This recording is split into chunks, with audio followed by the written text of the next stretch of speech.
Pantoja, Moreno. Let's back up, guys. Let's back up a second. Let's just look at the 125-pound division. But let's be real fair, okay? Let's just be real fair. They were going to get cut. They were going to be gone from the Ultimate Fighting Championship. They were going to be sold to ONE FC. Henry Cejudo comes into the division, or perhaps a better way to say that is, he came out. Henry came out of the shell. And he really starts driving that division and bringing interest. Now, he had to sell a lot. Remember, there's a price. Everything comes with a price. He had to sell dignity. He had to sell his soul for what he believed as an amateur wrestler sport was about. Now, he's very glad he made that deal. He had a lot of fun. I mean, if you ask Henry anything about the character and the persona and what life was like in his career when he came out of his shell, he will tell you it was fun. I had fun. The crowd, sometimes they booed me, sometimes they laughed at me, but most of the time, they laughed with me, and that's true. That's true. People laughing at Henry and teasing Henry was about a 4-month process. For some guys, it's 4 years. And they retire and they're done and they never get that turn. Henry did it for about 4 months where people thought he was the joke, and then they realized, oh my goodness, he's just trying to entertain us. And they were in on it with him. It was a really interesting thing. I just feel like the history of that division perhaps is relevant when you hear a guy like me ranting about Pantoja and Moreno. I think it's really important that you just understand where that's coming from. This is a division that was going to be gone. Henry saved the division. That's true. He took credit and he took a bow, but he did do it. 125 was finally the main event of a pay-per-view. Finally. It was a night that Henry won the belt. Demetrius Johnson. It's a very big deal. The UFC signed a rights deal. An organization called ESPN. The single greatest opportunity the sport or the industry of mixed martial arts had ever seen. And they debuted on something called ESPN Plus. Now, to make that debut, you want to bring in the right fight, right? I mean, just to put it in perspective, when they debuted on Fox, they brought in the heavyweight champions of the world. The most perennial and respected weight class ever. They put Junior Dos Santos versus Kane. When they debuted on UFC Fight Pass, they brought Michael Bisping and put him against Anderson Silva. When they debuted on FS1, they put Chael Sonnen versus Shogun, and they put Conor versus Max Holloway on the same card. It's a big deal, their debut. And when ESPN debuted a brand new network, they used the 125-pounders. They used Henry Cejudo, and they put him in there with TJ Dillashaw. And it was a massive resurgence, a massive exhaling moment for every signed and aspiring 125-pound competitor in the world. Henry then left the division.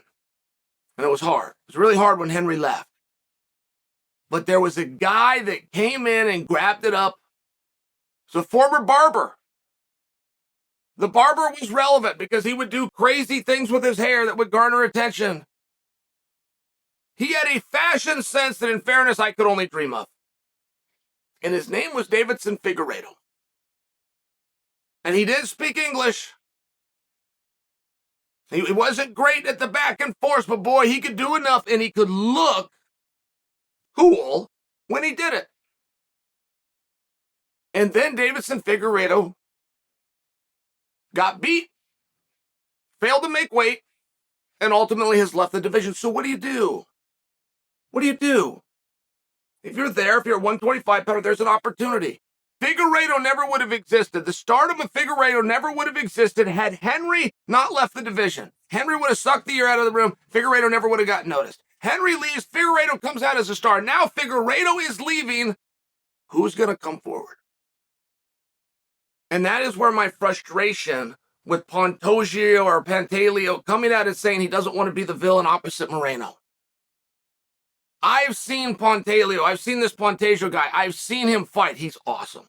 He really is something special. He is the kind of fast that would make Demetrius Johnson sit back and go, hey, guy, you're pretty quick. His celebrations are authentic while being arrogant. It's great.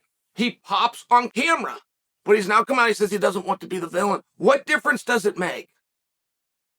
If the only one who knows you're fighting is your mom and your opponent, what difference does it make? Like, how do you think the world is actually going to view you as a villain when they don't know your name? They couldn't recognize you out of a crowd. I believe Pantoja fought on Saturday. I believe that. I'm quite sure.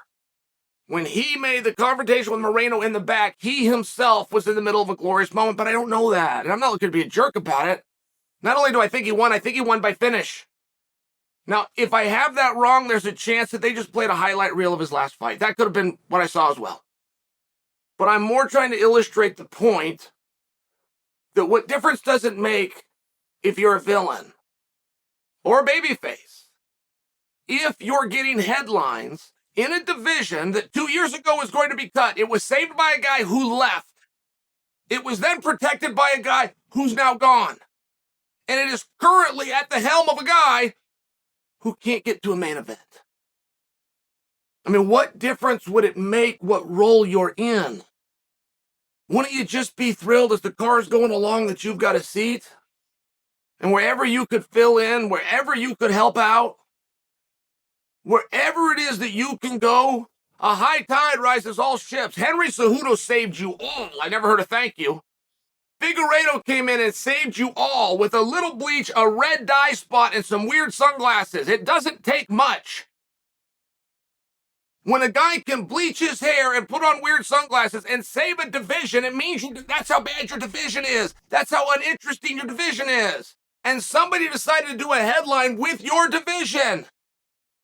And you, as one half of the principal in the headlines, have come out and told that writer, I did not appreciate that. I should not be the villain. What is it that you should be? Just so I understand.